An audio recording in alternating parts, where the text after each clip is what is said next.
It took us a week to cross that area. And during the voyage, I came out on deck on a regular basis, surveyed the horizon, and realized that every time I saw trash. Almost all of it is plastic. I would bet myself, well, this time I'm going to go out on deck and not be able to see anything. But I would always lose the bet. Halfway between Hawaii and the mainland, Moore had motored into the middle of a twice Texas-sized collection zone for floating debris.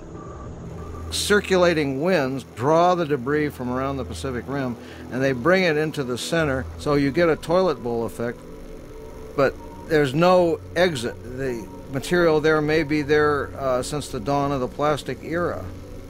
This gyre is an enormous area, and if that's as contaminated as the part that I crossed, then we've got a huge problem. After consulting with scientists, he returns to measure systematically the volume of plastic in this stretch of ocean. Okay, it feels like it's coming, yeah. He's in for a surprise. I thought what I'd be catching was toothbrushes and bottle caps. And it turned out that wasn't the story. Moore drags through the sea a fine mesh trawl net, the kind scientists use to collect plankton. Ready? Here we go.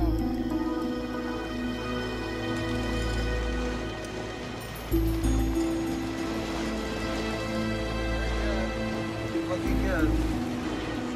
And when we deployed that net and retrieved it and saw the soup of plastic that was in there, it was a complete shock. Turned out there was less plankton than plastic.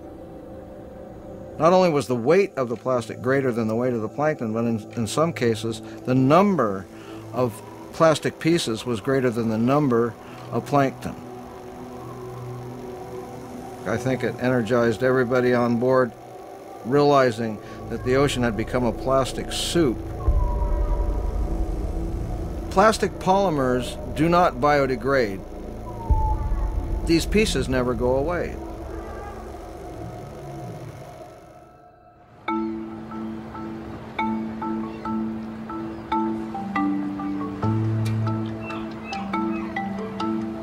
When Charles Moore's reports of all the trash in the gyre reached Michelle Hester and her colleagues, something clicked. They had been satellite tracking albatrosses, so now they could start to relate the flight paths to plastic-littered patches of ocean. We were seeking to understand this mysterious time in the albatrosses' lives, and that's when they leave the breeding colonies.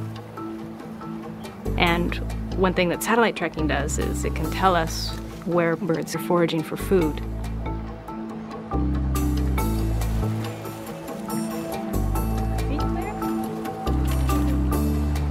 Now we can start overlapping where we know there's a source of pollution and where the animals either are or aren't.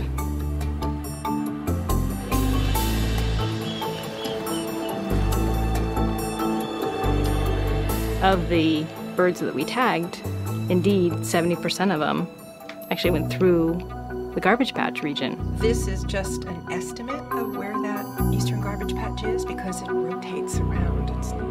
And now that's part of the discussion, is how wide-scale is this pollution problem and how extensive is it in the ecosystem beyond the albatross chicks. Because, of course, albatross aren't the only creatures out there looking for food.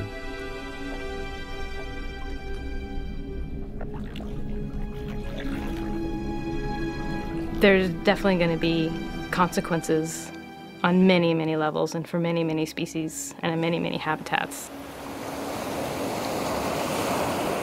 So where does all this plastic come from? A significant percentage comes from ships, sometimes washed overboard, sometimes just thrown. But most of it comes from the land. Each of us now produce more than 1,500 pounds of trash a year, and the fraction that's plastic is going nowhere but up.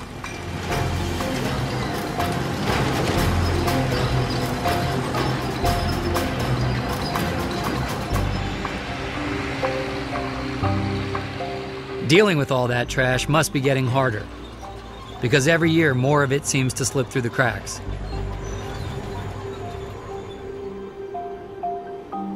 When it does, it stands a good chance of making its way to a storm drain or river, and then on to the sea. The ocean is downhill from everywhere. The only question is, will we be able to stem the tide? In some cities, such as Moore's hometown of Long Beach, California, people are trying to capture trash in the rivers before it reaches the sea. But even this is a proverbial drop in the bucket. You know, a single serving throwaway container is the bane of the marine environment. Here we've invented a material that, for all practical purposes, lasts forever. And instead of using it on products that we want to last a long, long time, we're using it on products that we may only use for seconds.